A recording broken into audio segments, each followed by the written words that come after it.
Hello and welcome to 3.0 TV. I am Vishakha Thakur. So XRP is set to gain new visibility in US markets with the launch of its first exchange-traded fund or ETF on September 18. So Rex Shares and Osprey funds will debut XRP and Dogecoin ETFs on CBOE under tickers XRPR and DOGE.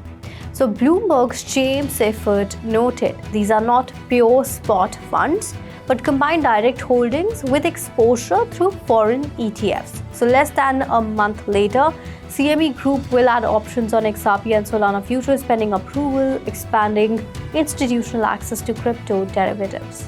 The US Securities and Exchange Commission has approved new rules that make it easier for exchanges to list crypto or spot crypto ETFs without lengthy reviews. The decision allows products to bypass the 240-day 19B4 filing process if they meet generic listing standards. So SEC Chairman Paul Atkins said the move lowers barriers for digital asset products in regulated markets. Alongside the rule change, the SEC approved Grayscale Digital Large Cap Fund, which tracks Bitcoin, Ether, XRP, Solana, and Cardano, plus options tied to CBOE's Bitcoin ETF index.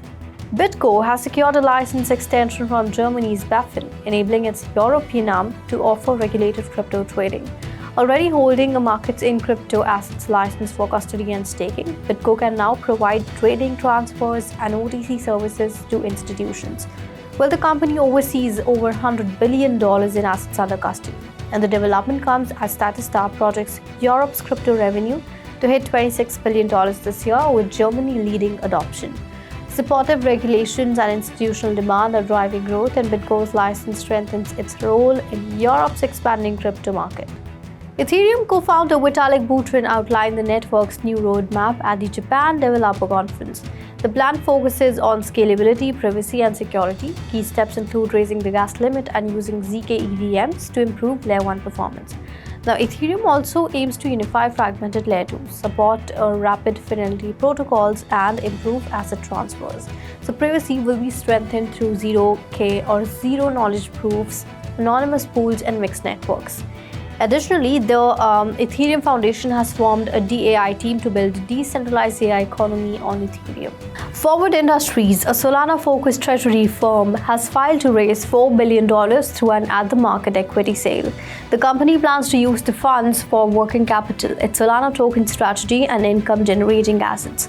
If fully executed, the raise could more than double Solana holdings in corporate treasuries, which currently stand at $3.1 billion.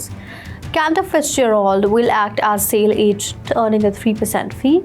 Analysts say the move highlights growing institutional interest in Solana, echoing earlier Bitcoin-focused treasury raises. Avalanche is gaining momentum in Asia, with stablecoin payment pilots in Korea and Japan fueling demand. In Korea, BDACS and Woori Bank are testing KRW1, a won-backed stablecoin running on Avalanche. So in Japan, SMBC and Denson are collaborating on stablecoin solutions for national payments. Other use cases include tokenized whiskey and automotive finance pilots. On-chain activity has surged, with August EX volume hitting $12 billion and daily transactions recently surpassing Arbitrum and Sui, while Avalanche's adoption highlights its appeal to enterprises and institutional investors. Japanese retailer Mac House has rebranded as Gyet Co., signaling a pivot toward cryptocurrency and artificial intelligence. The company plans a Bitcoin treasury program, crypto trading services, and AI research. So Gyet has launched a $11.6 million Bitcoin acquisition plan and begun mining tests in Texas and Georgia. It also signed a cooperation deal with mining firm Zero Field. Aiming to hold 1,000 BTC, Gyet joins other Japanese firms diversifying into crypto. And analysts say the move may inspire more non-tech companies to embrace Web3 and AI ventures. Thumzup Media has made its first open market purchase of Dogecoin, acquiring 7.5 million tokens worth about $2 million.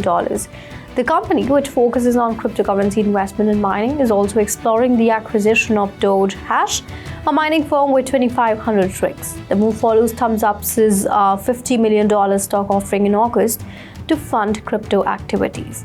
Additionally, new members have been added to its crypto advisory board. The company says these steps strengthen its Dogecoin-focused strategy and expand its presence in the mining and digital asset ecosystem. Polygon has emerged as a leader in tokenized RWAs, holding $1.13 billion in value across 269 assets and 3,000 holders. A report from Dune RWA.xyz shows the RWA market has grown to 24% since early 2024, expanding from US Treasuries into private credit and bonds. So Polygon commands 62% of tokenized bonds and 29% of tokenized US Treasuries. Technical upgrades and DeFi integrations helped drive growth. Well, analysts say Polygon's dominance signals institutional confidence in its ecosystem and the wider move of traditional finance on-chain.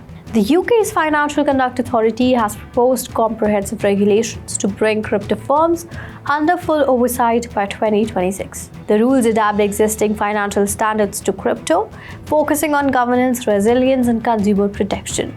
Requirements include cybersecurity measures and compliance with the senior managers regime.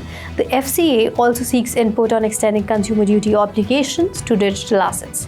Well, Chancellor Rachel Reeves has discussed cross-border oversight with US officials and industry leaders. The final framework will aim to balance innovation with safeguards. That's all in the bulletin today. Keep watching 3.0 TV for more such updates and do log on to our website www.3voicetv.com or scan the QR code.